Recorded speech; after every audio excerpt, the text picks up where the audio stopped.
औज़ुबिल्लाहि मिनश्शैतानिर्रजीम बिस्मिल्लाहिर्रहमानिर्रहीम। अस्सलाम वालेकुम मोअज़्ज़िज़ सामीन, आज मैं आपके साथ बिस्मिल्लाहिर्रहमानिर्रहीम की फ़जीलत शेयर करूँगी। अल्लाह ताला ने मुसलमानों को बाज़ छोटी चीज़ों में बड़ी बरकत अता की है। बिस्मिल्लाहिर्रहमानिर्रहीम भी इसी में शामिल है। इस आयत के ज़रिए अल्लाह ताला की गैबी मदद हासिल होती है।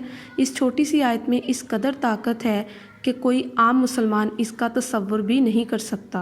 हमारे पास बिस्मिल्लाहिर्रहमानिर्रहीम जैसी क़ुव्वत व ताकत होने के बावजूद अगर हम मायूस होते हैं तो ये बड़े अफ़सोस की बात है। बिस्मिल्लाहिर्रहमानिर्रहीम की बड़े फ़ज़ाइल हैं।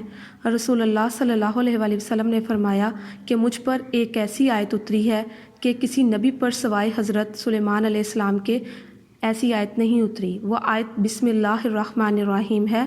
हज़रत जाबिर रज़ियल्लाहु अन्हु फरमाते हैं, जब ये आयत उतरी, बादल मशरिक़ की तरफ छट गए, हवाएं साकन हो गईं, समंदर ठहर गया, जानवरों ने कान लगा लिए, शयातीन पर आसमान से शोले गिरे। परवरदिगार आलम ने अपनी इज़्ज़त जलाल की कसम खाकर फरमाया कि जिस चीज़ पर मेरा ये नाम लिया जाएगा इसमें ज़रूर बरकत होगी। हज़रत इब्ने मसूद रज़ियल्लाहु अन्हु फरमाते हैं कि जहन्नम के 19 दरोगों से जो बचना चाहे वो बिस्मिल्लाहिर्रहमानिर्रहीम पढ़े। इसके भी 19 हरूफ हैं, हर हरफ हर फरिश्ते से बचाव बन जाएगा। इसी तरह बिस्मिल्लाहिर्रहमानिर्रहीम में भी 19 हरूफ हैं और वहाँ फरिश्तों की तादाद भी 19 है। मसंद अहमद में है हज़रत सल्लल्लाहु अलैहि वसल्लम की सवारी पर आपके पीछे जो सहाबी सवार थे, इनका बयान है कि हज़ूर अकरम सल्लल्लाहु अलैहि वसल्लम की ऊँटनी ज़रा फिसली तो मैंने कहा शैतान का सत्यानाश हो।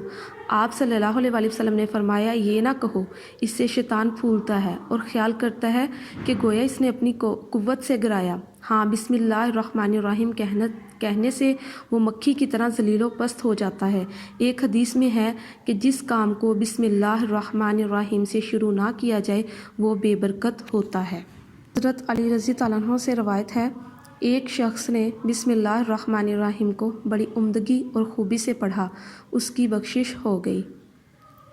सरकार मदीना सल्लल्लाहु अलैहि वसल्लम ने फरमाया, जब तुम वज़ू करो तो बिस्मिल्लाहिर्रहमानिर्रहीम कह लिया करो। इसका असर ये होगा कि जब तक तुम्हारा ये वज़ू रहेगा उस वक्त तक तुम्हारे फरिश्ते यानी किरामन कातबीन तुम्हारे लिए बराबर नेकियां लिखते रहेंगे। हर नेक और जायज़ काम बिस्मिल्लाह शरीफ पढ़कर शुरू करना चाहिए। अलबत्ता हराम और नाजायज़ काम से कबल बिस्मिल्लाह शरीफ हरगिज़ नहीं पढ़नी चाहिए। ऐसी इस्लामी वीडियोस देखने के लिए प्लीज़ इकरा इस्लामिक स्टूडियो को लाइक करें, सब्सक्राइब करें। शुक्रिया। अल्लाह हाफ़िज़।